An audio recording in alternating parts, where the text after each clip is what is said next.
Jovan, Buha! Buha! Yo, I'm Jovan Buha, Lakers beat writer for The Athletic, and welcome to another Lakers postgame reaction show. Just got back from FedEx Forum here in Memphis, where the Lakers won 134-127 to temporarily lock up the number 4 seed, depending on how the rest of the regular season goes. But they are now in the driver's seat. It is something that I will touch on with my big picture takeaway from tonight's game. LA wins 134-127. Again, they withstand several runs from Memphis, a couple points in the second half. Memphis temporarily regains the lead in early in the third quarter. They also go on another run to gain a 4-point lead early in the fourth quarter. And in both instances, LA responds with their own run to take back control of the game. Austin, Luka, and LeBron each go for 25 plus points and 8 plus assists. They carry the offense, but they also get some timely and crucial contributions from Rui and DFS and Gabe. And this was the most impressive win by the Lakers, certainly in the post LeBron and Rui injury return, and a very encouraging, a positive win to end the road trip. They finished the road trip 2-2, and they are now 45-29. Memphis drops to 44-30, and the Lakers have the head-to-head tiebreaker. They already had the division winner or leader tiebreaker and the conference tiebreaker. So they had already basically locked up the tiebreaker with the Grizzlies. But I will touch more on the tiebreakers in a second here. But before we get into the rest of the show, you guys know the drill. For those watching on YouTube, please be sure to hit that subscribe button, turn on channel notifications, and like and comment on this video. And for those listening on Apple Podcasts, Spotify, or your podcast platform of choice, please be sure to follow, download, and leave a 5-star review. Shout out to everybody in the chat. Shout out to the late night gang. T-Money, I did mention Austin, but I will be giving him plenty of love in the notable performers section and a little bit later. So I'm going to do a quick rebrand here. I don't really like the phrase overarching thoughts, so I'm changing it to the big picture. Maybe I'll even change it to Buha's big picture. But the big picture for me tonight off of this game is the Lakers are in the driver's seat for the number 4 seed and possibly higher. So with the win tonight, as I mentioned, they lock up the tiebreaker over the Grizzlies. They already have the head-to-head tiebreaker over the Warriors and the Clippers. If they win the Pacific Division, which they, as of now, are on pace to win, they would get the head-to-head tiebreaker over the Denver Nuggets and the Minnesota Timberwolves. And then Houston and OKC, it comes down to the final 4 games with those two teams. They're not catching OKC, so it doesn't really matter other than pride and maybe how they match up in a potential playoff series. Houston, it matters though. Houston, especially if they can win both games, they win the season series, and they also knock down Houston a couple losses. And right now they're 3 losses behind Houston in the loss column. And that would factor in there. If they split, then Houston wins the season series, and we'll see. But right now, the Lakers are in a really good spot in terms of West tiebreakers, and that is an advantage for them in potential 2 or 3 team ties, depending on how the final 8 to 9 games go, depending on the team. So that's a really big thing from this game. They won the season series 3-1 over the Grizzlies. I think you guys can see now why what I've been talking about potential playoff matchups. I've been saying I view the Grizzlies as arguably the easiest matchup for the Lakers, or somewhere in that conversation. I just don't trust their late game offense, which I think we saw bear out tonight. Some odd rotation decisions. I don't anticipate this to obviously apply in the playoffs necessarily, but only had 2 players play over 30 minutes tonight, including Ja Morant, who of course came back against the Lakers after missing the last 6 games. JJ talked about it pregame that Lakers, before the Milwaukee game that Dame missed, the Lakers had asked their analytics team to look into how teams' health against them, and they determined that they had played against 86% of an opposing opponent payroll, which they deemed the available payroll for all opponents, and that was the highest in the league. And I think I'd mentioned this a couple weeks back, but someone tweeted out a chart with the breakdown of opponent payroll and against each team, and the Lakers were 30th in the league, of course, because everyone gets healthy when they see the Lakers on schedule. But outside of Bane and Ja, who barely both cracked the 30-minute mark, I didn't really understand the Grizzlies' rotation. Luke Kennard was out there pulling a Tony Snell, playing 21 minutes, 2 assists, nothing else. I thought Scottie Pippen Jr. was their best bench player. He played 18 minutes and it was the 3rd most played bench player. So they're going through their own stuff with the coaching change, and I just did not really their starters won their minutes, and again, 3 of them played under 30 minutes. So I didn't really get that, but that aside, from the Lakers side, obviously, I think it's a good matchup for them. Memphis does have some size advantages, and they control the paint in terms of the points in the paint battle. They won at 64-38, but the Lakers drilled a bunch of threes, and when we're talking about the offense a little bit later. But the big picture for me here is just that the Lakers are in a really good spot in terms of the West standings and the tiebreakers, and if they can win out against the putting OKC aside, if they can beat Houston twice, if they can beat Golden State, if they win those games, they should be in a good spot to get potentially the 2 seed or at least the 3 seed. So that's just something to monitor here, is how they fare in those matchups in particular against Houston, but also to a lesser extent in general. If they go 7 and now it's 8 games left. If they can go 6-2, they're in a pretty good spot here down the stretch. Notable performers, I have to start with Austin Reaves, who to me, if there was a game ball tonight, it would go to Austin Reaves. He led the Lakers in scoring, 31 points, grabbed 7 rebounds. I thought he had some huge rebounds, including that offensive rebound against Ja, where he drew the foul on Ja. That was a really big play. 8 assists, 1 steal, 1 block, 8-16 shooting, 5 threes, 10 for 10 from the free throw line. Just several big plays. There was also where he was battling Jaren Jackson Jr. for post position. He taps the ball loose, then gets a foul on Jaren Jackson Jr. while going after that loose ball. Has the short roll play with Luka where he gets the N1, hit several big free throws down the stretch. Austin, I think you could argue he was their best player on the floor tonight. And if you don't want to go that far, you can certainly say for key stretches of this game, he was the best player on the floor on both sides, even factoring in the Memphis. And he just has been playing incredibly over the last several weeks. And as the Lakers are still trying to figure out this Luka, LeBron, Austin dynamic and just the right balance with it, Austin's making it really tough because he is not looking like a number 3 option right now. He's looking like a number 2 and even sometimes a number 1. There were several possessions, many possessions rather, where the offense looked better with Austin running the show compared to Luka or compared to LeBron. So Austin was just great tonight.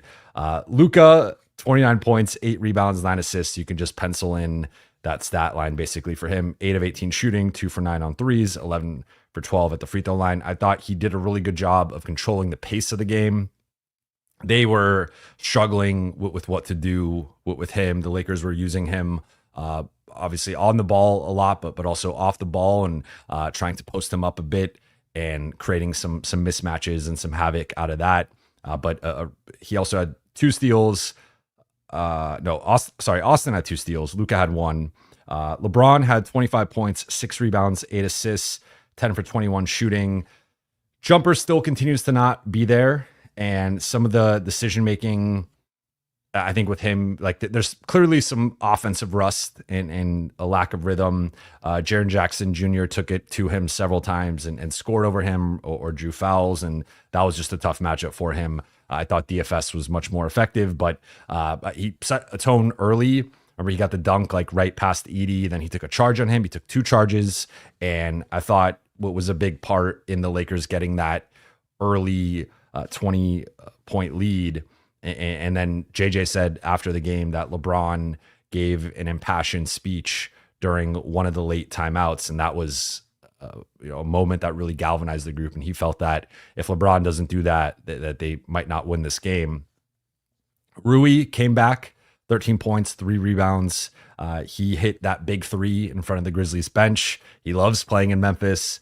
And I thought his defense, they closed with him late.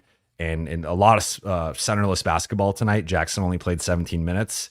So Rui didn't really come back in until like the 3-minute mark. Was out for a good stretch there in the 4th, but he played well tonight. DFS, what was huge, 11 points, 5 rebounds. I thought he was the key to slowing down Triple J, but also helped play Zach Edey off the floor with them trying to put him on DFS, and then DFS constantly screening for Luka and Austin and LeBron, making Edey come up, and that essentially played Edey off the floor. And I thought Edey was awesome tonight. 14 points, 11 rebounds, 3 blocks. Like he was making a big difference in the paint, and the Lakers were able to play him off the floor with guys like DFS and Rui. And just the cat and mouse game there, but between the big versus small battle. Gabe, it was looking like the Gabe Vincent Gabe. He had 15 points through the first, 14, 15 minutes of this game. Only took 1 more shot the rest of the way. Did not score the rest of the way, but he kept the Lakers in this early and helped them separate late in that first quarter and into the second quarter. And I thought, all things considered, like Ja Morant is a tough cover for him just because of the speed and athleticism. And I thought, it was split between him and Austin, but I thought when he was on Ja, he did a pretty solid job. Otherwise, Vando only played 10 minutes, but scored 6 points. And I thought what was helpful in the paint and battling against Edey and Aldama and Triple J. I thought Jackson had a good start to the game.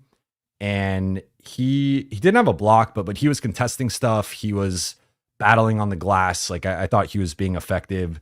Then they started to test him on the perimeter, and they played him off the floor.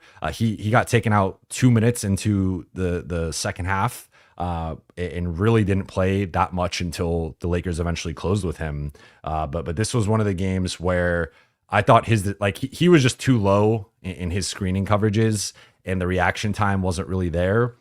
And so that allowed Bane to get going. It allowed some of their shooters to get going with pick and rolls and DHOs and different actions. So that was one of the cool things about where we sit in Memphis. It's probably my favorite arena on the road in terms of where I'm sitting.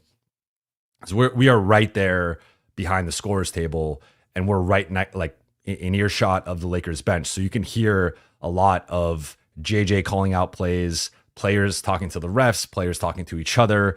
And you could tell the team was getting pretty frustrated with Jackson. So I know that was a bit of a talking point on social media, but I could just say from firsthand observation, they were pretty frustrated with his defense. And I think that was the main reason why he didn't play more in this matchup. And I guess they felt that from a rebounding perspective, comparing Jackson, from a size perspective, obviously he's bigger than Rui, he's bigger than DFS, but I think they made the call that those guys aren't really worse rebounders than him. So that they wanted to go small and also attack Edey and their bigs with the pick and pop. So I think that's about it. I mean, I just listed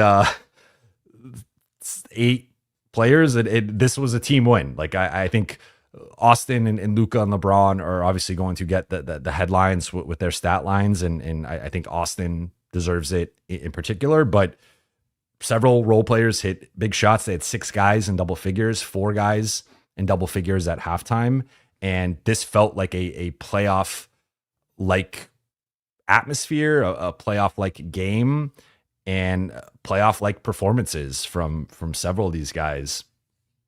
Stat of the night for me, I got 2 for you. So 1, Luka, Austin, and LeBron combined for, but between their scoring and their assists, they combined for 120 of the 134 points. So this really was a game where the big 3, and I'm going to call them that, the big 3 put the offense on their back and really carried it.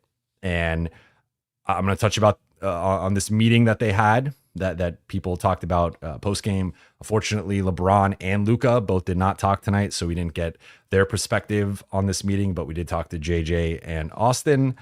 So like they really carried the offense. Then the other thing for me was Lakers shot, they had a 50-40-90 shooting performance, which is rare.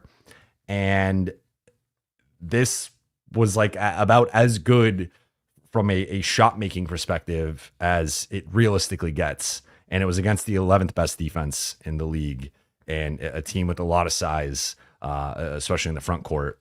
So just a really impressive offensive showing for the Lakers. And then takeaway number 1 is going to be the meeting. And so apparently coming off of the Chicago game, the Lakers felt like they needed to regroup and recalibrate and talk about where things stood and just sort of address some things going into tonight's game and the rest of the regular season.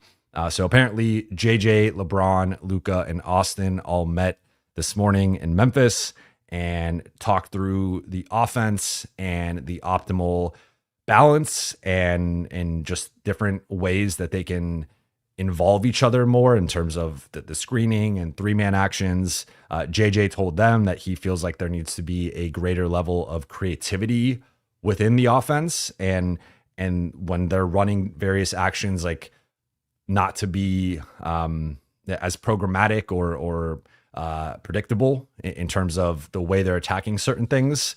So it seemed to be a productive meeting, and I asked JJ after the game if this was the best he felt the offense looked and the best that those 3 looked together since the Luka trade. And he said, yeah, to both. So I agree. Like I thought, I don't know the offensive organization numbers off the top of my head, but it felt like, especially in that first half, that they had a 72-61 lead at halftime. They were generating so many good looks. And then even, it got a little choppy there in the third quarter. And even then they still scored 30 points, which was their low for a quarter tonight. Like 30 points in a quarter is still a good quarter from an output perspective. But in the fourth, aside from the beginning few minutes where Memphis went, I believe, on like a 13-5 run, the Lakers just were excellent down the final 8.5 minutes of the fourth. They were generating so many good looks, and it was like, okay, Memphis wants to take away the paint, then spray out to a corner shooter. Okay, Memphis is trying to hide Ja Morant or Scottie Pippen or Luke Kennard. Well, that guy's coming up to screen for Luka. That guy's coming up to screen for Austin. That guy's coming up to screen for LeBron. And it just felt like they hit this level of inevitability offensively. And I'm going to touch on the offense in a little bit more, but with my second takeaway. But the balance there, and it did shift a bit more to Austin, which I found interesting. And but even within that, like LeBron technically led the team in field goal attempts. Now he did not get to the free throw line as much as Austin and Luka. So when you factor that in, I think they were all pretty close to even. Luka took 18 shots, Austin took 16. So pretty even usage among those 3 from that perspective. And from an assist perspective, LeBron had 8, Austin had 8, Luka had 9. So This was almost like if you were looking at a pie chart of the offensive usage and the offensive pie, it's pretty much close to 33.3 for each of these guys. Maybe Luka's at like 35, 36%. Austin's at like 33, 34, and LeBron's maybe at like 32, but whatever adds up to 100. But like this was as good as I think it's looked. I talked or asked JJ pregame about the LeBron Luka 2-man game, and he said that it is something that they're trying to get more reps with going into the playoffs, and that it is something that they're selectively going to. It depends on the matchup. It depends how they're defending, but he does want to see more with the LeBron Luka 2-man game. And I think we saw a bit of it tonight, more so, especially in crunch time, more Luka AR, but there was some Luka LeBron, AR LeBron, etc. So I think sometimes you just need a good conversation, and we can sensationalize and kind of blow it out of proportion in terms of like a meeting or whatever. Like that's the word that they use, so that's the word that I'm using. But sometimes you just need to sit down. And I thought one thing that Austin said that really stood out to me about it was that at the end of the day, it came down to like, these guys really want to win and they want to figure this out. And I thought tonight was a significant step in the right direction in terms of figuring out the hierarchy and just the flow, the rhythm, and the way the offense should function. Like I think it was a big step. So that was like, aside from the standings implications and LA winning the season series and being in the driver's seat for number 4 or higher, I think the way that the offense looked, particularly with those 3, was especially encouraging. Now, takeaway number 2 is going to be extending this, because I think tonight was the Lakers' offensive ceiling, and that's not to say it can't go any higher. Now, granted, like 134 points, 50, 40, 90 shooting, making 19 threes, going 25 for 27 at the free throw line, only 13 turnovers. Like it is hard to have a better offensive performance than that. It's about as good as it gets, but it felt like we hadn't seen this type of offensive performance from the Lakers in a while. I guess the closest would maybe have been the Indiana game. And I know I've been a little harsh in recent days on Indiana's defense. They are close to league average, but I think Memphis's defense is a step up from Indiana's. They entered tonight 11th in defensive rating. And with Zach Edey, Jaren Jackson Jr. is in the mix for Defensive Player of the Year. Edey's one of the biggest players in the league and a monster rim protector. They also have guys like, I was really impressed with Jalen Wells tonight. Desmond Bane is compact, but he is a good perimeter defender. Santi Aldama is a versatile big. Lamar Stevens, Vince Williams Jr., like those guys are almost like Jordan Goodwin types in terms of just being out there for their defense, their energy, their hustle, etc. So like they are a defensive minded group. Now they do have some guys that you can exploit. And I think the Lakers did a really good job of targeting Ja Morant, Scottie Pippen Jr., and Luke Kennard, and then to a lesser extent, even Zach Edey. But like they've got ducks. They have several ducks. Luke Kennard, I've talked about this several times now, is like LeBron's favorite. It's probably LeBron's favorite opponent in the league, because when LeBron sees Luke Kennard, it's always bring that guy into the action. But we saw that with Luka. We saw that with Austin. Ja Morant was a bit shaky physically. It seemed like he was coming off the injury, but then he also seemed to get banged up, and then was kind of limping every time he was retreating defensively. And then Scottie Pippen Jr., I think is turned into a really good backup point guard. And it's kind of funny, the two-way swaps that have happened between these two teams, right? So Memphis picks up Scottie Pippen Jr. and Jay Huff from the Lakers, and the Lakers end up picking up Jordan Goodwin and Trey Jemison, who are both former Grizzlies two-way guys and young guys as well. So kind of interesting, the swap there. But I mean, I would say Memphis won the swap, because Scottie Pippen Jr. is just like, I think he's already like tonight, 16 points, 5 assists in 18 minutes. If he plays 25 minutes, I think this is a much closer game down the stretch, but I'm not coaching the Grizzlies. So I thought the Lakers really exploited some of Memphis's weaknesses defensively, which is what you want to do. But regardless of the Memphis side, I think from the LA side, it was that balance with the big three, but it also was, I think, a certain level of confidence from DFS and Gabe just letting it fly. DFS talked about after the game missing his first or missing 3 consecutive threes, and his teammates still encouraging him, and he continued to shoot. And then he made that big pick and pop 3 at like the left slot. Rui had the one in the corner. So like, even though it on some level was like the talent and the skill and the firepower of the Lakers' 3 best players carrying a lot of the offense tonight, they still needed some help, and they got plenty of it from Rui and DFS and Gabe. Jackson had a lob late. Rui also had a baseline cut for a lob layup.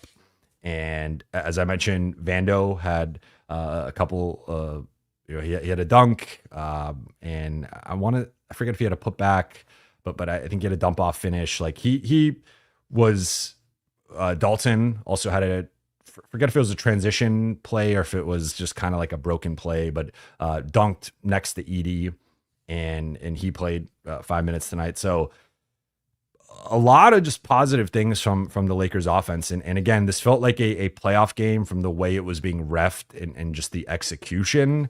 And this to me is why I've been so bullish on the Lakers offense, even with the numbers not being as good as the defense for the past 2 months and the numbers not being great recently. It's just like in a half court setting, when the game slows down, which it inevitably will in the playoffs, this team has such high shot creation and playmaking and basketball IQ talent that I just think they're too smart, they're too good, too talented.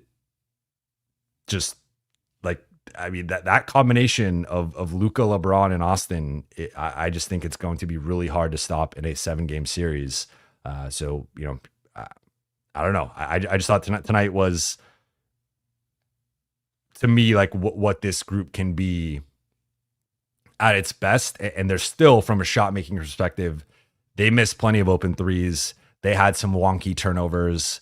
Free throws, you're not going to really, like, this group, if anything, has not been a good free throw shooting team. So, or not as much recently. So, 93%, you'll take that. 51% from the floor, you'll take that. Just a lot to be encouraged and impressed by offensively. And then final takeaway for me before we get into the Q&A here is it seems to now be a 9.5 man rotation. Like Dalton, JJ likes using Dalton for 5 minutes to start the second quarter, and that's it. So now we've seen this in the games that Rui has played. It went Chicago, did not play in the competitive portion of competitive. I always make that joke because it was not competitive. They cleared the bench with 41 minutes left, or with 7 minutes left. So during the part where they were using the rotation, Dalton did not play. Orlando, he plays 5 minutes, again, same shift. Indiana, 5 minutes, same shift. Chicago, he plays more because Rui's out. Then tonight, 5 minutes, same shift. So Dalton is, I consider that like a half rotation player. I don't consider that a full rotation player. 5 minutes to me, one shift is not like you're officially in the rotation. However, Jordan Goodwin only played 8 minutes tonight, and his minutes have been a little bit lower in general recently. So I wonder if this does become more of a competition between Goodwin and Dalton for that like 9th spot. If the Lakers end up going 9 deep in the playoffs, it remains to be seen if they're going to go more 8, 8.5, 9. But it seems like it's becoming maybe a little bit more of a competition there. But just wanted to highlight, like, tonight to me had playoff vibes from the intensity, the chess match, the execution. And we saw JJ lean more on DFS. And DFS and Gabe were the only 2 bench players to crack double digits in terms of minutes. Jackson also got played off the floor a little bit and had his minutes reduced. He only played 17. So Luka was at 38. Austin was at 37. LeBron was at 37. Rui was at 28. DFS was at 35. And then Gabe was at 23. So I think that was a little bit of a preview of it. It seems like DFS is going to be someone who they rely on more for these centerless lineups. He is someone that's going to be playing 30 plus minutes. Gabe, I think, will be someone in the 20s. And then it kind of comes down to how's Jackson playing? How's he defending? Rui is still on a bit of a minutes restriction. Obviously missed the last back-to-back, the second night. So I would expect Rui's minutes to go up as well. Maybe that drops DFS a little bit, but we are trending toward a more playoff-like rotation, and JJ's playing Ted, but it's really closer to like 9.5. And that seems to be the way that this is going to go down the stretch, unless he just tightens it even more. But with all that said, let's get into the Q&A here. First one from Matt DeBlasi. Jovan. Luka, AR, Braun, the first trio in league history to hit 25, 5, and 5 with 2 threes in a game. I did not know that, so thank you for letting me know. Feels like the first time all 3 went off in a game, and why LA will be brutal to defend in the playoffs. Yeah, what was funny was, as we were talking to DFS, I brought that up to him. Not that, because I didn't know that's a good reference, or just a good stat to know. But I mentioned that JJ said, because I had asked JJ about how those 3 look together, and Luka did not talk tonight, but he was in the corner sitting next to DFS.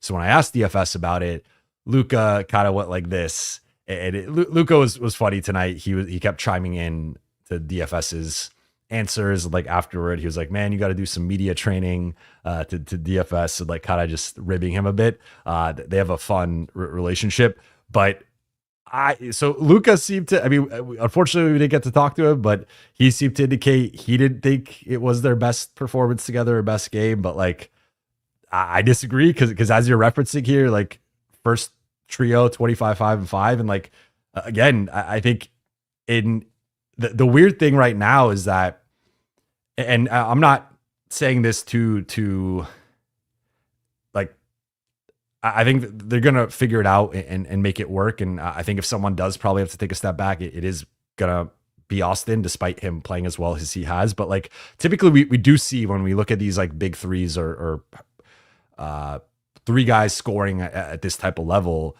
there is the Ray Allen, the Chris Bosh, the Kevin Love, the guy who can put up a certain caliber of numbers, but for the good of the team, for the good of the offense, takes a step back. And I guess everyone could take like a small step back technically, but like, if anything, Austin's been taking a step forward or a couple of steps forward, and just making this an even tougher decision or dynamic. And that's a good thing. To be clear, that is a good thing. It's a good problem to have when your third best player is not really looking like a third best player, and it is sometimes outperforming your 2 best players in terms of just running the offense and like shot efficiency and whatnot. But yeah, this is why I've remained bullish on the Lakers offense, why I continue to remain bullish on the Lakers offense. And now I didn't touch on the defense. The defense, they were talking like, I think they were a little bit higher on the defense post game than I was, in terms of the way they were talking about it. Like part of it was Memphis getting out in transition due to turnovers and due to some shot. Lakers took a lot of threes tonight, so long shots lead to long misses, lead to run out opportunities. Memphis also plays with a certain level of pace, which can hurt the Lakers. But I did think like Jaren Jackson Jr. Attacking them in the way that he did, Desmond Bane. Like, I thought that if I had more of an issue tonight, it was the 3-point defense. I think, again, they are losing guys around screens. They're falling for pump fakes. They're just not staying close to the guys enough. And it's one thing if it's like a non-shooter, but I thought Desmond Bane, like you got to give him credit for being wiggly and creating separation off the ball, but also on the ball with his head fakes and his quick dribbles and like sidestepping and stuff. But like, I think Memphis is not the caliber of shooting team that will make you pay necessarily, but there are teams they will face that are better shooting teams, and they have to do better with that. So I would say the defense is still much more of a work in progress, in my opinion, of getting back to the level they were at pre-LeBron injury. But offensively, this was right up there with their best performances post-Luka trade, if not their best offensive performance post-Luka trade. Matt DeBlasi again. Buha's block is such a great part of Lakers game day. Love your show and appreciate you, Brate. Win or lose, I know where I will be after every game. Thank you so much, man. I appreciate that. That means the world to hear, and I appreciate your support, and I appreciate being a nightly/daily staple. I apologize. This desk setup I have here is a bit shaky, so I don't mean for the camera to shake, but when I click, it shakes a bit. Irene, thank you for the super chat. Jovan, who determines how many questions JJ players can be asked? Is that from the Lakers staff or the players? It is Lakers PR. I would say for the most part, they do a pretty good job. If I had to nitpick one thing, I would say LeBron typically goes a little bit shorter than I think we would like. Like he's typically in the 4.5 minute range. And I think most guys are most guys who talk for longer, because sometimes like tonight, DFS, we spoke with him for about 3.5 minutes, like, and then we just ran out of questions. Like if you run out of questions, that's fine. But I think with a guy like LeBron, sometimes it does get shortened a little bit. But outside of that, they pick. I mean, I will say like JJ could talk forever. So with JJ, it like tonight, we ran out of questions for JJ, and then JJ was done. Pre-game, he usually goes for a while, 10 to 12 minutes. So like JJ is more of, I would say like the voice of the team publicly than almost anyone. I mean, I guess it's between him and LeBron, but like we just talk to JJ so much more, and he talks for so much longer that I would say it's kind of more him. But yeah, so PR, and again, there's like certain, like with role players, it's usually they talk for a little bit less, 3 minutes, 4 minutes. For the bigger guys, Luka's usually 5 to 8 minutes, depending on, like he gets a lot of international questions. So he might, there's been some Serbian journalists and Slovenian journalists and Spanish journalists. So he'll get questions in multiple languages and just bust out answers. And we've actually been Google translating some of them, and it's interesting to see what he gets asked and then how he answers those. But it's PR to emote. Like sometimes a guy will give a look or something. And I think with JJ, he's joked a couple times pregame, like, is this ever going to end? Because it'll go like 12, 13, 15 minutes. So it all kind of depends on, like, also certainly after losses, guys go shorter. It's you don't get as good of answers. Like it's a tough locker room, and most locker rooms are tough after losses. Like that's just how it goes. Like these guys are so pissed off after every loss. So that's a little peek behind the curtain. Brian Frederick, thank you for the super chat. That Luka pass to LeBron for the dunk on the fast break in the second quarter was iconic. Yes, they recreated pretty similar to the D-Wade to LeBron fast break against the Bucks with the Heatles. I mean, those two, their telepathy in transition in particular, and that's where like you see it. Like obviously they've had the baseball passes and stuff, but they've had a couple of these kind of behind the back, or like LeBron's cutting, Luka sees him, and I just think as they continue to build that, it's going to be really difficult to stop. And I would like to see more of that 2-man game. But yeah, that was really fun. That was certainly the highlight of the evening. Braden, thank you for the super chat. Austin, over these last 10 games, has been unreal. He is so tough, just walks off any injuries. Do you think this can spark a win streak, Brate? I think from the Lakers side, they would hope so, because they got Houston and Golden State on deck next. And those are two really big games for them. If they can win those two, they are starting to distance themselves with number 4. But again, then as they start creeping up closer to Houston and Denver, they could be in a position to win those tiebreakers and have those advantages against them down the stretch. So I don't know, like the Houston one is really interesting because they do have a lot of things that on paper should bother the Lakers. Like they have some pretty good perimeter defenders. They have a lot of length and athleticism and speed on the perimeter.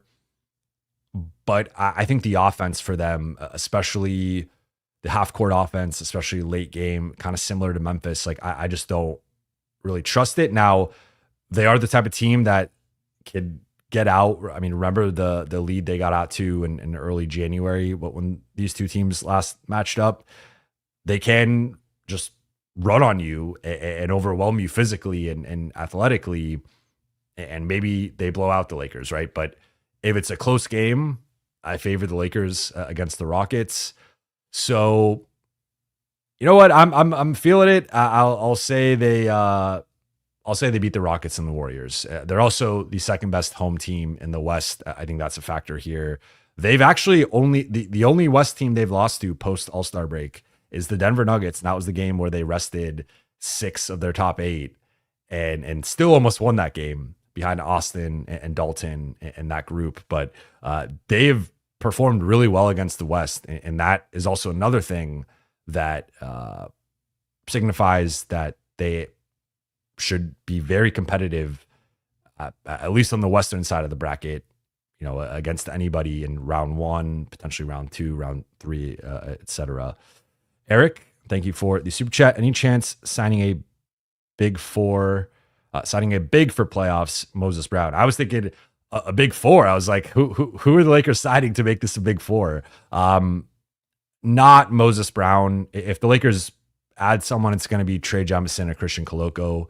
And then I would assume if they do that, it would be waiving Alex Len. JJ talked about that pregame tonight and said that they're still evaluating all their options at the center spot.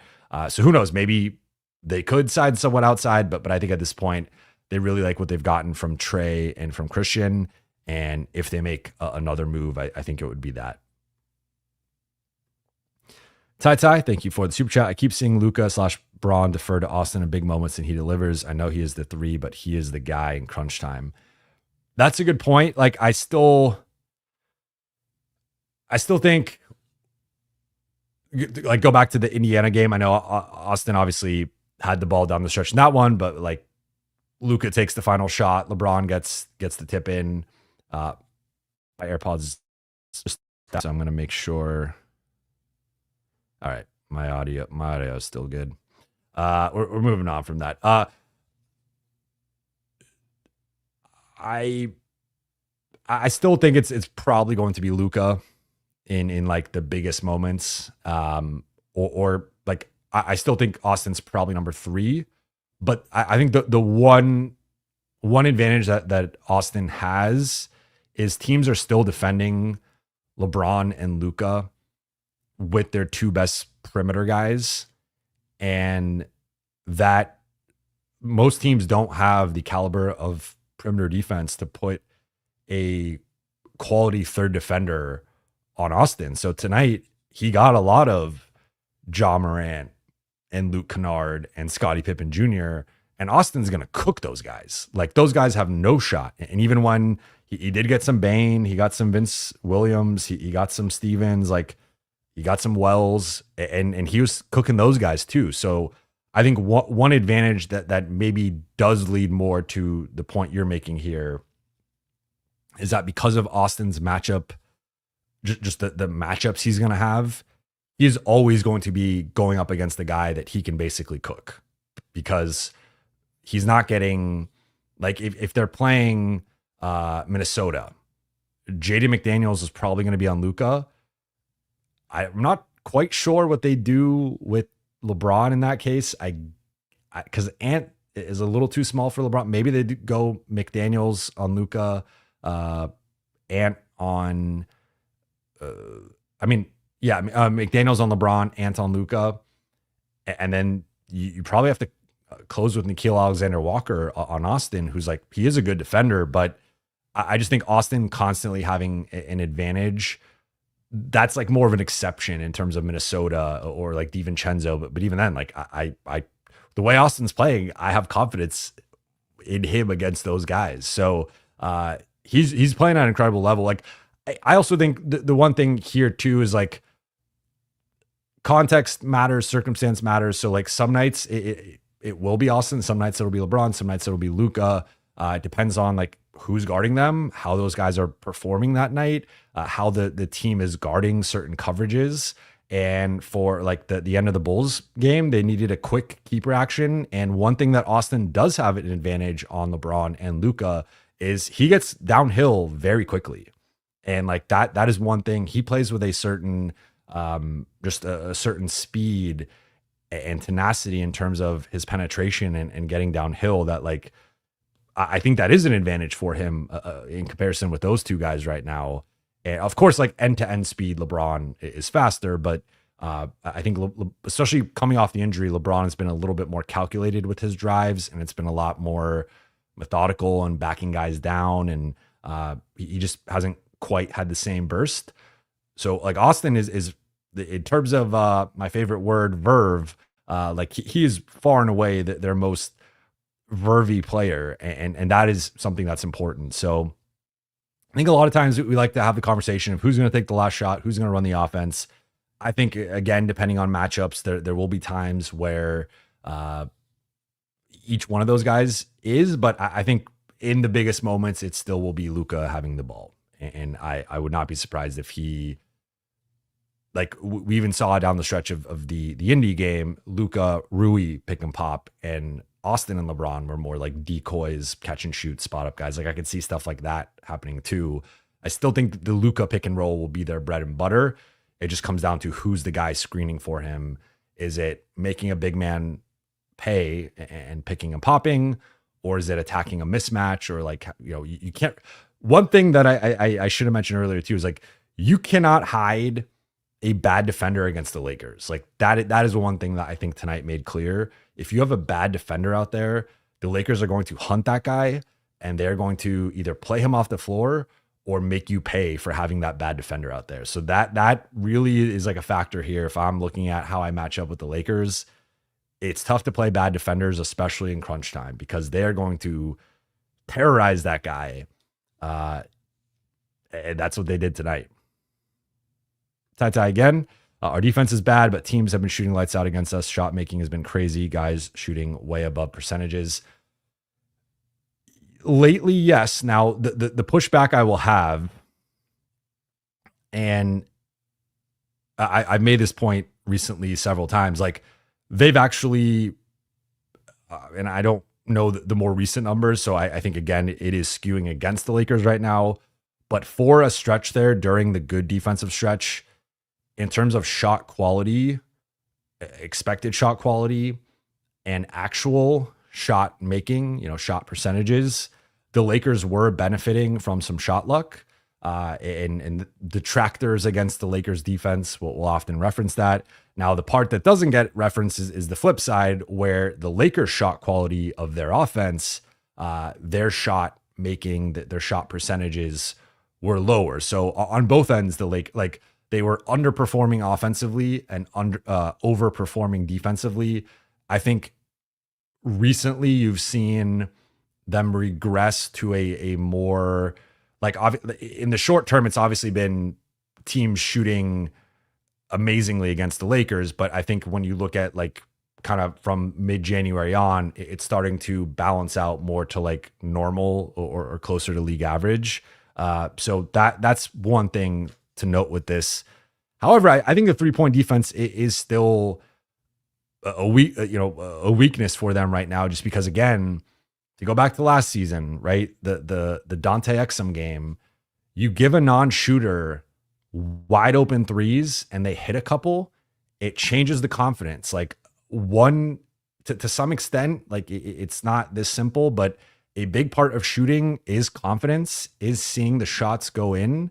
And especially for shaky or poor shooters, the second they see one or two go in, that gives them confidence because they know like the flip side is obviously if they miss one or two, and we've seen for some guys, they miss one or two and then maybe they get pulled from the game, or then the next time they're going to turn it down, and then that's going to waste some shot clock and like make their offense have to reset. So there's certainly like benefits to that defensive game plan, but the flip side is the Dante Exum game, which did happen under Darvin, but that was a big thing for the defense in the locker room. They were all upset about it.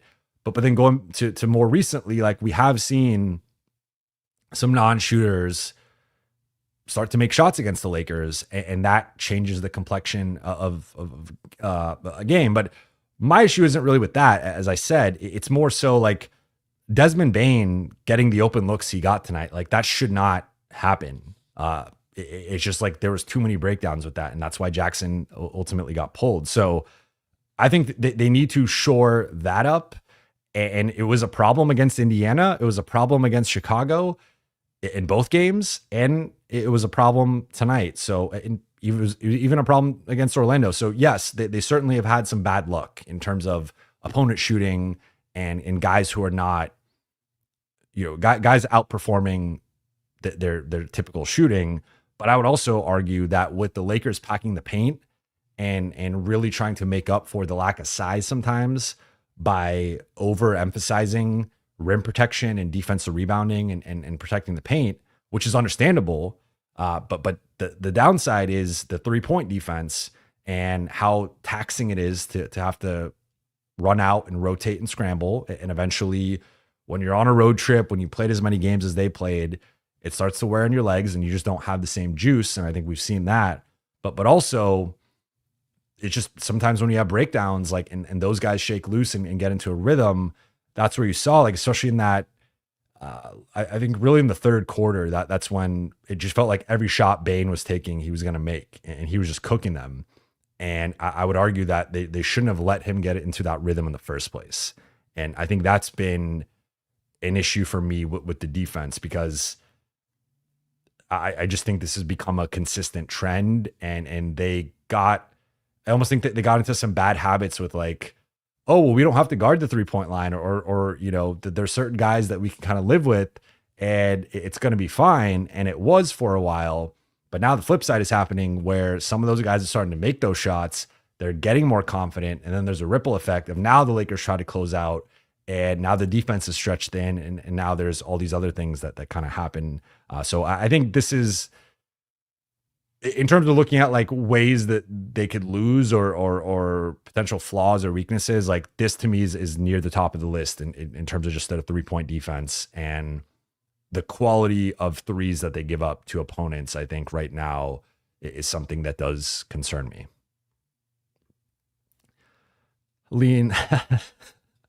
Elena, I did realize it was you, so I just mispronounced your name. I'm going to get an angry text about that. But my wife, hi, wish you were here, wifey, and Justine and Brandon. And I'm in the doghouse now, but I love you. I miss you. Wish you were here in lovely Memphis with me at the Residence Inn. Probably shouldn't have said my hotel, but won't tell you guys my room. Darian, thank you for the super chat. Feels good to get back on the W column. Also, that JJJ flop was funny. So yes, it does. And the Triple J flop. So I missed it live because of the angle where I was sitting, and then saw the replay. The ref's delivery, I don't know if you guys saw him explaining the flop, but it was theatrical, and it was incredible. So great delivery by the ref there. Let's see if my wife is already texting me. No, she has not texted me. I'm not in the doghouse yet. Brian Frederick, thank you for the super chat. Still surprised by the Taylor Jenkins firing. Yes and no. I think he has a certain reputation and perception around the league in a positive way. That that part, like, I think he's in pretty good standing in terms of, I think a lot of people would have him. I can say, I'm doing, we do the anonymous player poll every year, and where we talk to players in the locker room and ask them a series of questions. This is for The Athletic, anonymously. And consistently, I've now done this. I want to say this is my 4th year doing it. I would say one of the guys I get the most is Taylor Jenkins in terms of who's the best coach in the league, or it's actually which coach in the league would you most want to play for? And I would say if I was looking at a tally of all the coaches I've gotten over the past 4 years, it's like Taylor Jenkins and Spo and Ty Lue are like the 3, and Steve Kerr. Like those are the 4 that pretty much the only 4 that people pick. Kerr's up there now that I'm thinking about it, but Jenkins is probably top 2, which I wouldn't have necessarily expected. And so I think like he's in high regard. I think he will have, like, I think he would make a lot of sense in San Antonio. I think he'll have his pick of whatever coaching jobs are available this summer. Now, the part where I'm not as surprised is there had been, like, going back to last summer, they fired basically his whole coaching staff and handpicked new assistants, which that's always a red flag. Then the team hadn't beaten and still haven't beaten a team above 500 since early February. So that, I mean, it's been almost 2 months since they beat a team above 500. So like they've not been playing well. Seems like Jaw's been a little upset about the offense, about different stuff. Kind of honestly similar to the Sacramento situation, where you have a coach in there who they had, I would argue Memphis has had a couple of overachieving or kind of like high level seasons compared to Sacramento, where it was really just 1 year. But eventually the voice becomes a little monotonous, and like this is just a tough gig to have the job for more than a few seasons. So if you're not getting a certain level of results, and like Memphis, for as good as they've been, they haven't made a conference finals. They've had, I guess, some drama and stuff, whatever. So I guess people were tuning him out, and he didn't carry the same weight, and he had been there almost 7 years. So I guess from that perspective, it's not surprising, but I think he's a good coach.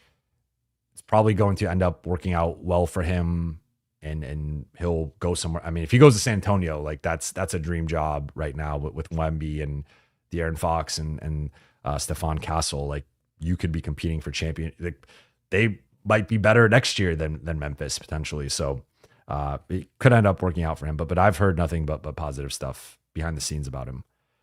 Fahim, thank you for the super chat. Great win. Still LA's number 4 in average first half margin and number 25 in second half margin lottery team range.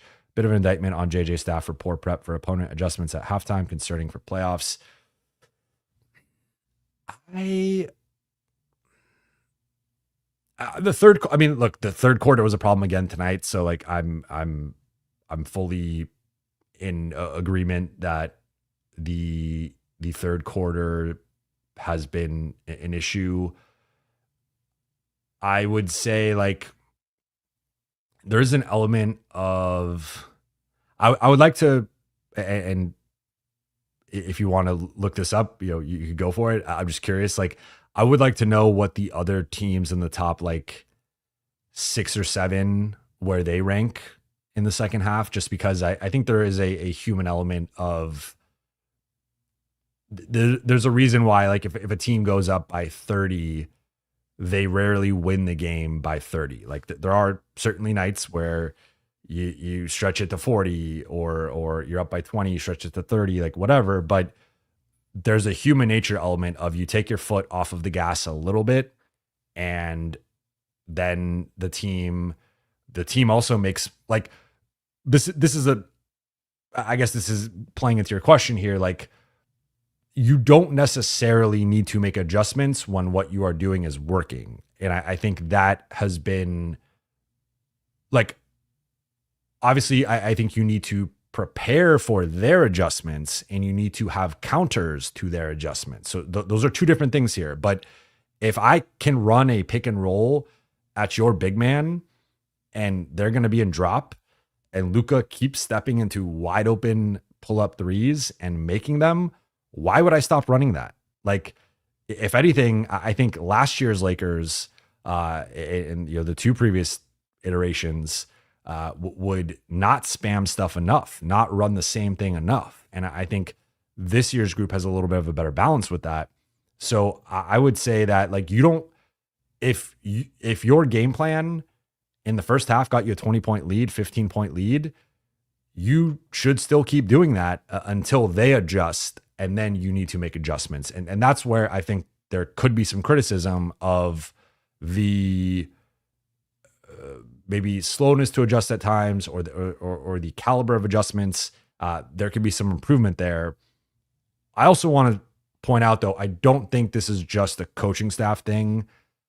I think this is a player thing, because this is not the only season we've seen this. Like, this is a group that has, now I think the difference here is, like, they've actually, especially with Luka, started to get out to better first quarters and have these big leads early.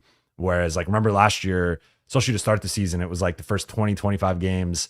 How many times were they down 15, 20 in a first quarter? Like, they'd get blown out in the first quarter, then have to make one of those fake comebacks, or sometimes a real comeback, but like they'd be working from a deficit for most of the game.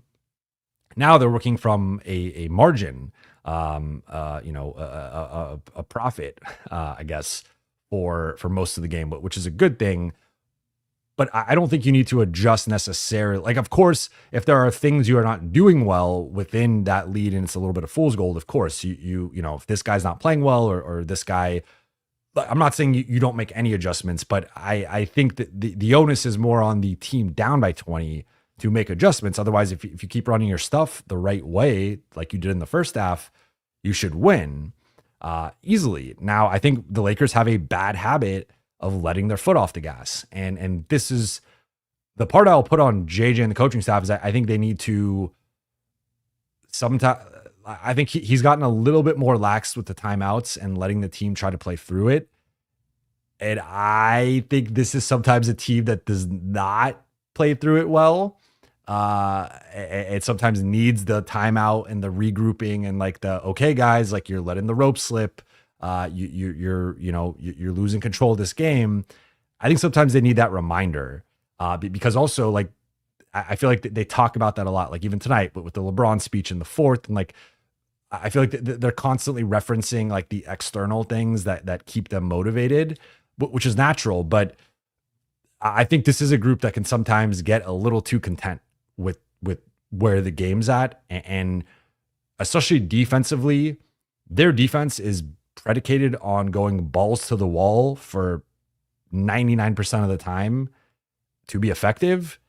And if that drops to even 90%, 80%, that's when, like, they're just not good enough defensively to not be going 99% balls to the wall, 100%, whatever percent you want to pick. But like, in that range, they need to be there.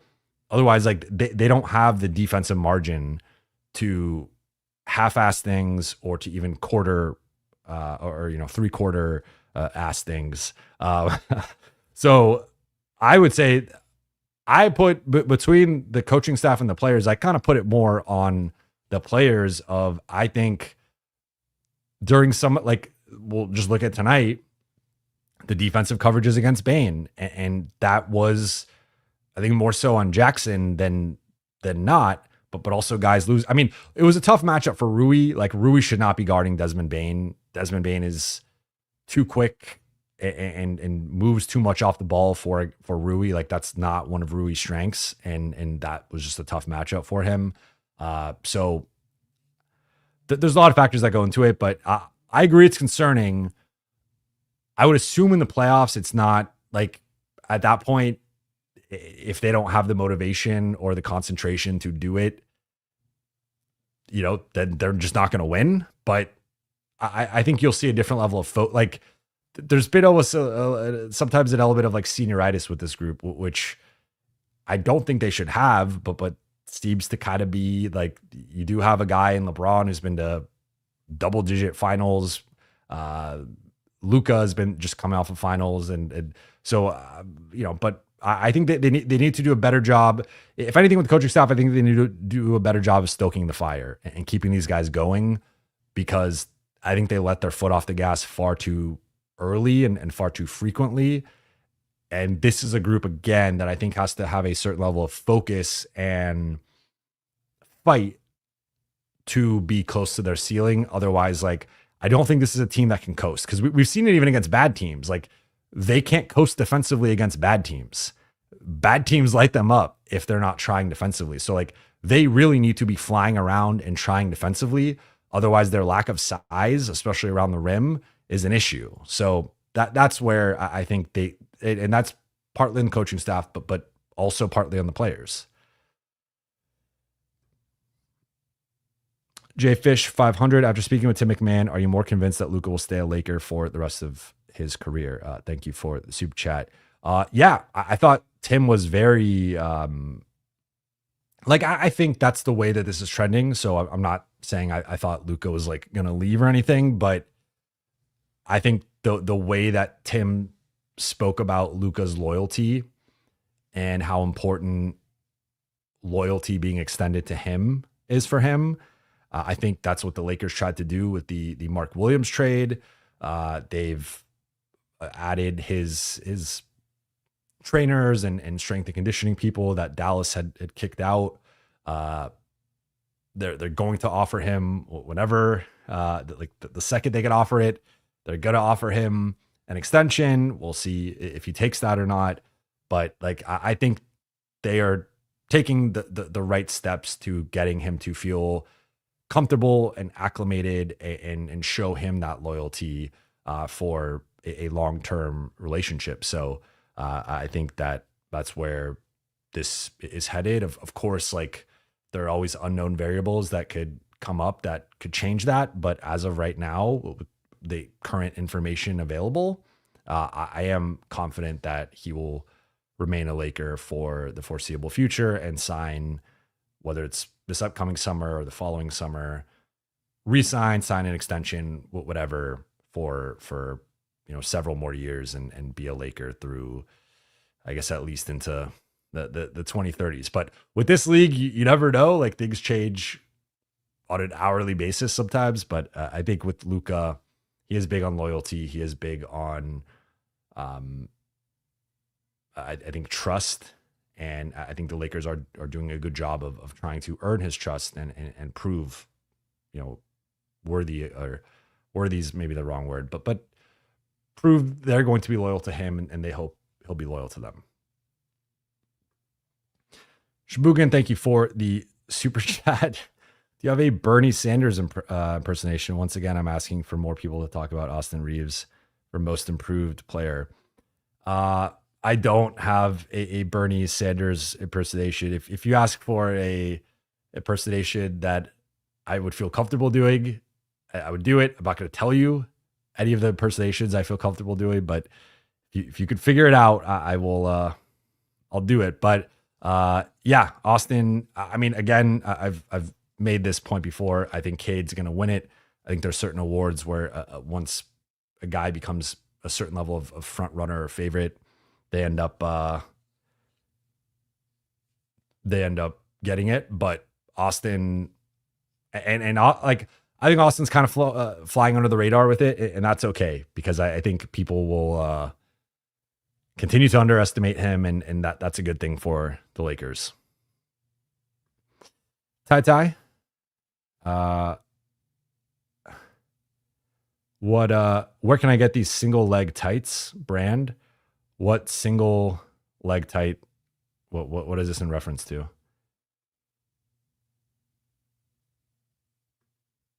I don't know.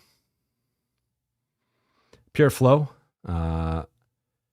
Is there an update on the C the Lakers got from the Mavs? You're talking about Maxi Kleber. No update yet, but I believe next week is supposed to be his reevaluation date. So I think we should get an update next week.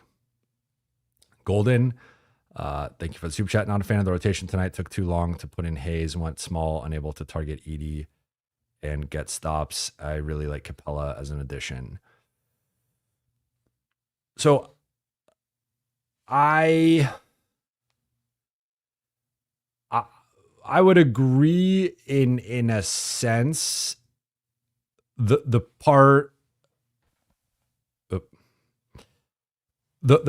I don't. I agree with basically everything you said, other than the unable to target Edie. I think they did target Edie, and Edie I don't think played the final 7 minutes of the game. So I thought they targeted like it took them a little bit to get into Memphis was trying to avoid them targeting Edie, and there was a bit of a cat and mouse game there with that. But I think they actually were able to target Edie a bit and get some good looks out of it. Now Edie and Triple J is as physically imposing and as big of like a 4-5 tandem as there is in the league. I mean, just looking at Edie next to Jackson Hayes, he's a good 3 or 4 inches taller than him and has got a good 20, 30 pounds on him. And I mean, maybe more, I guess. I feel like Edie's like a little bit on the slender side, but compared to Jackson. And then Triple J, compare him to DFS or Rui or LeBron, and he's got at least 2 inches and another, maybe LeBron's like relatively close to him weight wise, but he's got an advantage. So like those two guys were physically imposing tonight in a way that the Lakers just can't. Like, can Jackson help? Yeah, but I mean Jackson. They were like I said, they were targeting him not only on the perimeter, but even on the interior. Ja got a couple fouls on him. I don't think Jackson had a very disciplined defensive game. Now, the thing I will agree with, or kind of spin this forward a bit, is I think JJ has a pretty quick hook with Jackson, and the part I agree with is like Jackson playing 17 minutes is just too few of minutes. I think Jackson at this point has played his way and earned like at least a 20-minute floor, maybe even a 22-minute floor of like, even if he is playing poorly, which I thought he did play poorly in stretches, particularly in that third quarter when he got pulled in within 2 minutes. Like, I still think that there needs to be just like with Rui, just like with DFS, just like with Gabe. Like, I think with those guys, and maybe Gabe's an exception because there's been some games he's played like 14, 15 or like a little bit lower. But like, I think Jackson should be right there with like Rui and DFS in terms of not as many minutes as those guys. I think both guys should play more than him, but there is a limit to like, no matter how poorly Rui plays, he's going to play like when healthy, like mid-20s at a minimum. Like there's almost going to be no context in which Rui doesn't hit mid-20s. Similar thing with DFS. And I think Jackson isn't quite at the same level, but he should be, again, kind of in that like 20 to 22 in like, he's a disaster tonight, like still probably 20 to 22, just because of the small ball ask on the rest of the group. And especially against a bigger matchup. Like I agree, just from like a physicality, having a certain level of size. Now, I do think for some stretches of this game, he was a bit harmful. And especially compared to Rui, DFS, and Vando, I thought those guys were better defensively, and their floor is not as low on that end. I mean, I thought Rui had some bad off-ball defense tonight. Again, I think that continues to be an issue with him, but part of that was like he just can't guard Bane. That's not really on him. So I would agree. Like I think Jackson could have played a little bit more.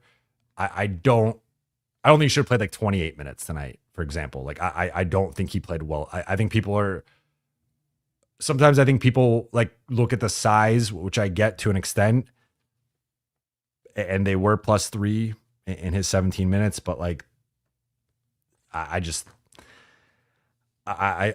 think think the defense was harmful at times tonight. As far as Capella, yeah, I mean Capella's. I have an unreleased second round. I mean, he was on my first round of trade targets. I have a second round that was unreleased because of the Luka trade, and he was on that as well. So I like him as a potential offseason addition. Matt DeBlasi, simple merch idea, Verve on a hoodie/tee/hat. So the funny part with Verve is there's actually, for those in the LA area, you might know of it. There's actually a coffee shop. It's one of my favorite. It might be my favorite coffee shop in LA. It is actually called Verve. So I have a water bottle from them. And maybe that's why it's on my mind a lot. But yeah, now it's become an inside joke of the chat. Kalen Jones, thank you for the super chat. Can we still get either Koloko or Trey a roster spot going in the playoffs with one playing big? Seems risky based on certain team matchups. Yes, the Lakers could technically add both. I don't think that's going to happen. I think if they add someone, it will be one person. One note that I made in the Jordan Goodwin video that I did that it's worth bringing up again. Trey Jemison is under contract for next season as a two-way player. So that could be something that ultimately works against him, just because now, granted, if they make the call that he deserves to be on the roster, obviously then you could just sign him for the rest of this year, give him a team option for next year, and then decide if you want to keep him. But there could be some value potentially with him under contract as a two-way guy for next year of just maybe keeping him in the system on a two-way. Whereas Koloko is not under contract for next year.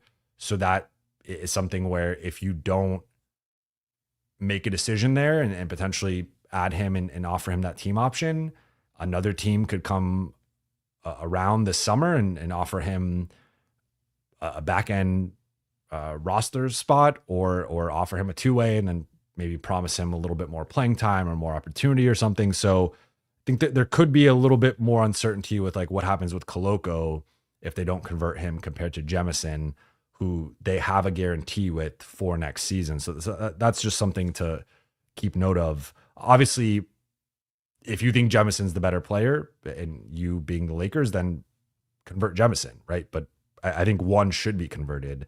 And I'm with you. Like, I think I try, if you, for a second, take a step back, try to imagine Alex Len playing in this game. I don't think it would have gone well.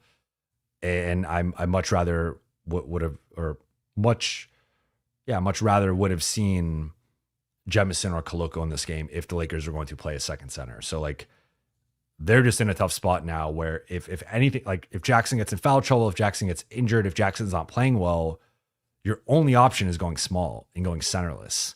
And it will work against some teams. It will work in some matchups, but I don't know if you want like 30 to 34 minutes of that on a given night. Like, I think that's a little bit too much. You need a guy who can play 5 to 10 minutes and like not kill you.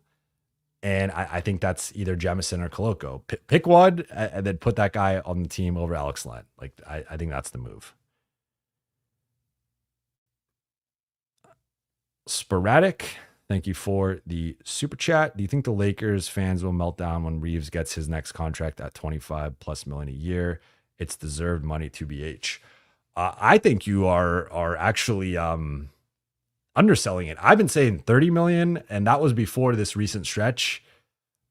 I think he's playing his way into like 35 million. I think he's been like, I will say this. I was talking, excuse the shaking. I was talking about this with someone at the game tonight who, on the Memphis side. And I think Austin right now, and I know this is probably going to cause a civil war in the chat, but I'm going to say it anyway. I think Austin right now is playing closer to a 2 than a number 4, and like looks more like a number 2 than a number 4.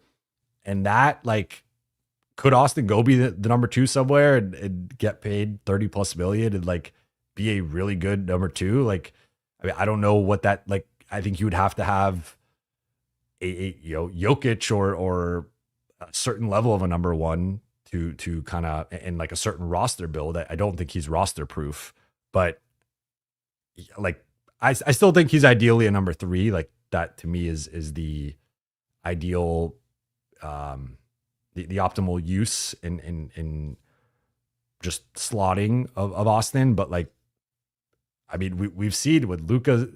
Luka hasn't really been out, but like when LeBron's out, earlier in the season when AD was out or LeBron missed a game, like he just steps it up to a different level. And I think even some of the inconsistency, because there have been stretches obviously where I'll say not as much since like December on, but certainly there's been some rough games for him.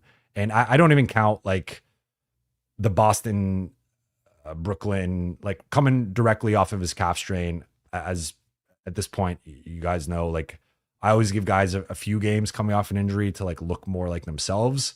So I don't even hold those couple against it. But like there's been times early, like Detroit is a game, a matchup he struggled in. And like there's been times he struggled a bit, but very few and far between over the past like 2-3 months. Like he's just been very consistent. And are there some flaws?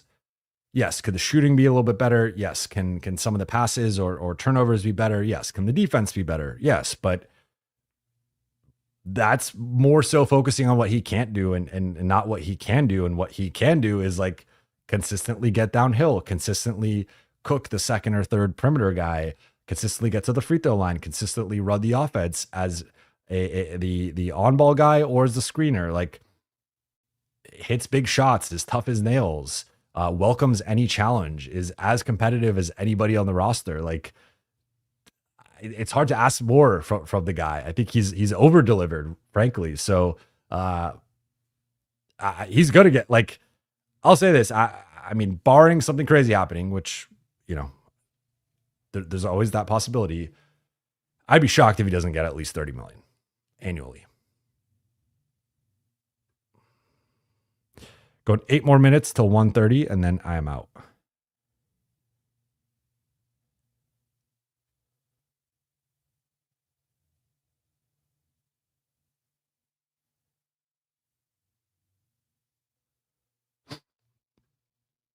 Walter White. I'm still hoping for Walker Kessler or maybe Miles Turner next season. I think that the Kessler ship is probably sailed. I just from like an asset perspective, they don't really have the assets now with the lack of picks for Kessler.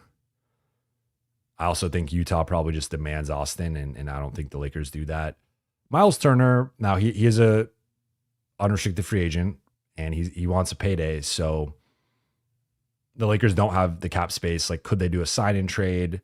Yes, but then you're hard capped at the first apron. So you'd have to shed some money. And also you'd be like, I mean, I would assume it would cost at least Rui plus additional stuff. So I think that's probably unlikely too, but they have had interest in him for years. Ken Carter, with Bronny's growth on offense, what would you say is a realistic player archetype he can be? I'd say Scottie Pippen Jr. That's actually a good comparison, because I think that the thing with Bronny that I think the fairest criticism of Bronny, and it's not even his fault, it's a Mother Nature thing, is like how many rotation players in the NBA are as small as him, right? Like there are not many. You can list them off the top of your head probably, like Jose Alvarado is a guy of a similar size. Gabe's a little bit bigger, but like if you just look at like Scottie Pippen Jr. is another one, but just across the league, teams are starting to go away from like under 6'3" point guards.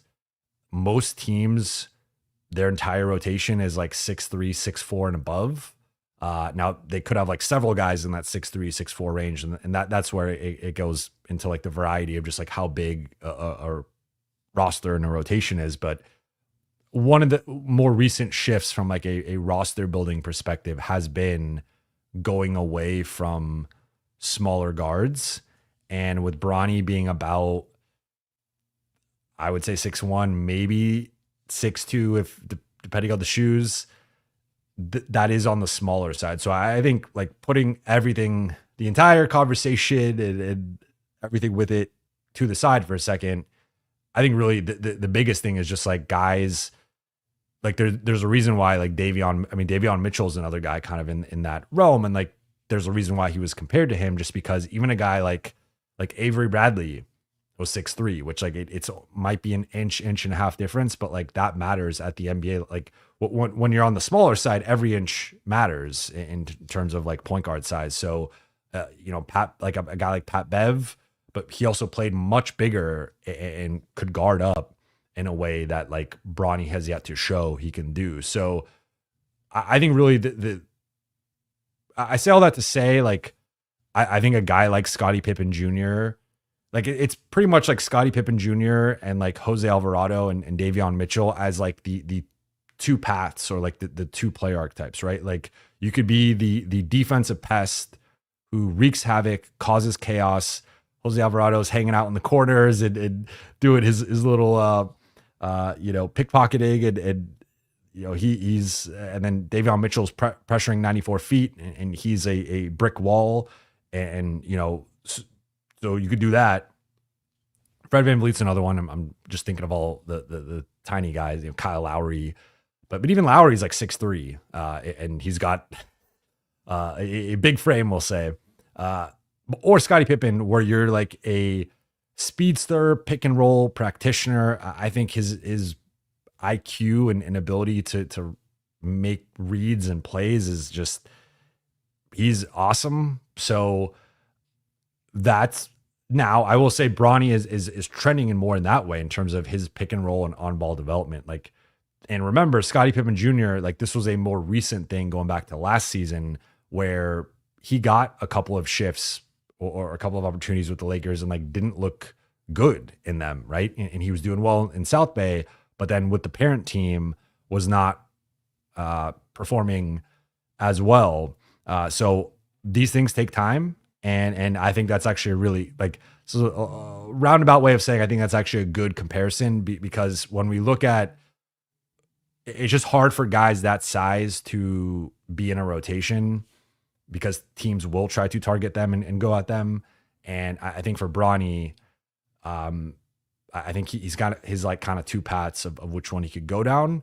And I think he seems to be more going down the Scottie Pippen path, which like there's no knock on that. Scottie Pippen, I think, is a really good backup point guard. And if Bronny can develop into that type of offensive player, like I think it's a win for the Lakers. I think that's a win for Bronny. And he could have a long NBA career. Like I think Scottie Pippen's going to have a long NBA career. I mean, again, he just scored 16 points in 18 minutes and was cooking everybody. Like he was, there were stretches I thought he was Memphis's best or like most impactful player tonight. So yeah, that's I like that comparison.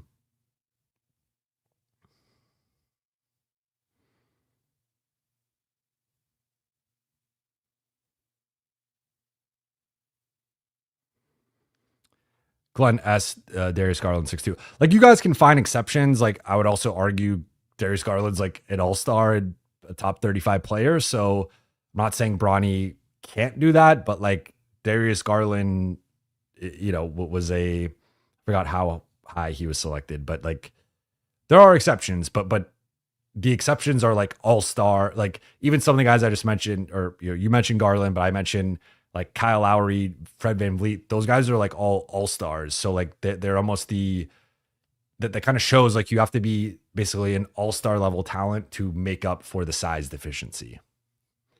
I also realized I some of the things I just had a bunch of pause-worthy moments in there. Michael D, been crazy busy lately, but this game was exciting.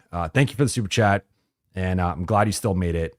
And yes, this was just a fun, objectively, the Lakers' last 3 games have been very fun. I know they've been very stressful. That there was the Indiana Jones style like ripping of the heart against the Bulls, but in terms of like crunch time and the chess matches and like Indiana and obviously Memphis were much more fun than Chicago. But the heart rate has been up the last few games.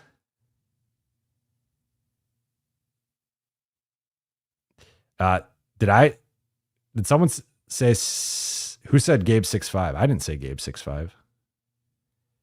If I did, I meant 6'2". Dax says, Jovan, great haircut. I appreciate it. The top's been a little wild lately. I gotta get that under control, but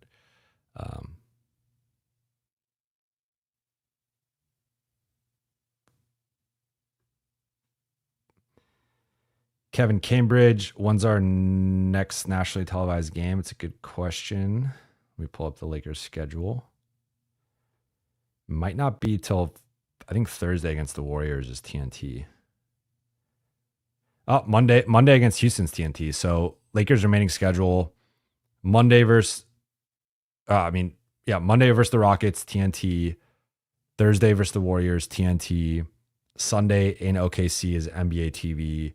Wednesday in Dallas, or like the following week, Wednesday in Dallas is ESPN. That's the Luka return game.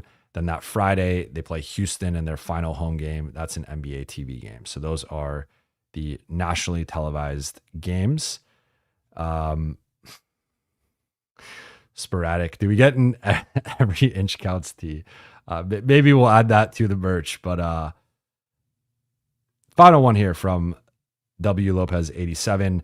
How do you see the addition of Maxi Kleber? Well, that is assuming that Maxi can return this season and that he can make an impact. If he can, I like him because I think the healthy version of him, I think slots above a Trey Jemison and a Christian Coloco. I think he would earn, like, he played with JJ. He's played, like, Luka loves him. DFS loves him. He has a certain institutional knowledge with those guys. Was coached by Greg St. Jean, Lakers assistant, head of their offense as well. So I think having some of that familiarity would be a big thing. But in terms of his fit, he's a stretch big, can play the 4 or the 5, but is having a down shooting season, but is historically around league average or slightly above league average from 3. In the playoffs has actually been really good. He's 3 of his 4 postseasons, he shot 40% or better in the playoffs. So he seems to be more of like a big game riser, which I think is notable, and has been on 2 deep playoff runs with Dallas, conference finals and finals. Is a guy who Luka really trusts, and then defensively fits into the Lakers switch everything scheme, especially in the front court in terms of switching 3 through 5. So I think he would actually fit in very well if healthy. The one thing, again, I always try to keep perspective with injuries and returning and stuff. And it's just, if he returns on the optimistic side, he's going to have missed about 10 weeks. And for a guy to miss 10 weeks, come back, new team, new coaching staff, new teammates, like, yes, he knows some of the people and that helps, but like, it ultimately is a new coaching staff. It is a new set of teammates. He hasn't played with LeBron and Austin and Rui, etc. So those factors, new city, new team, all that stuff, I just temper expectations a little bit. Like, if he can give them any rotation minutes, I think that's a win. I would probably bet against it just based on his potential timeline. And even if he can come back, like, there's a lot of factors working against him. But if he can come back and be a rotation player, I would say more so like the 9th, 10th man, I think he could help as a stretch big who has versatility defensively. He's not really a rim protector, but he is a guy that like, they've used him on LeBron before, but they've also used him on AD, and that shows you his defensive versatility. So he is a guy I think you can use more so as, I would consider more like a 4.5/5 defensively. You probably want him more, but like, he's a guy that you could probably throw him on a Jaren Jackson Jr. and like see how he holds up. So I think he's more of a good like team defender than anything. I think he slipped a little bit on the defensive end past couple of years, but I think better than Alex Len, and I think for their style of play fits better and is better than a Coloco and a Jemison. So that's just something to monitor here down the stretch. But I'm going to wrap. Let me make sure I did not nope, didn't miss any super chats. So I'm going to wrap here. I appreciate you all so much for watching and listening. For those watching on YouTube, please be sure to hit that subscribe button, turn on channel notifications, and like and comment on this video.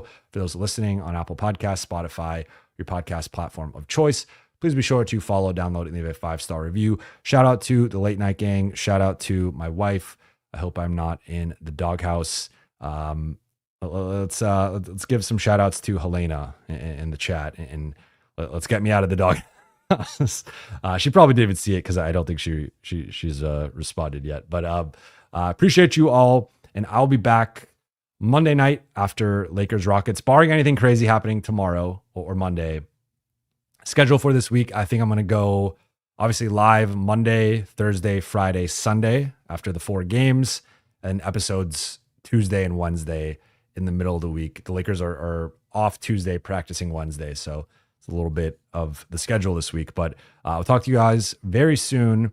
Have a good rest of your Saturday night / Sunday morning, and shout out to the Late Night Gang.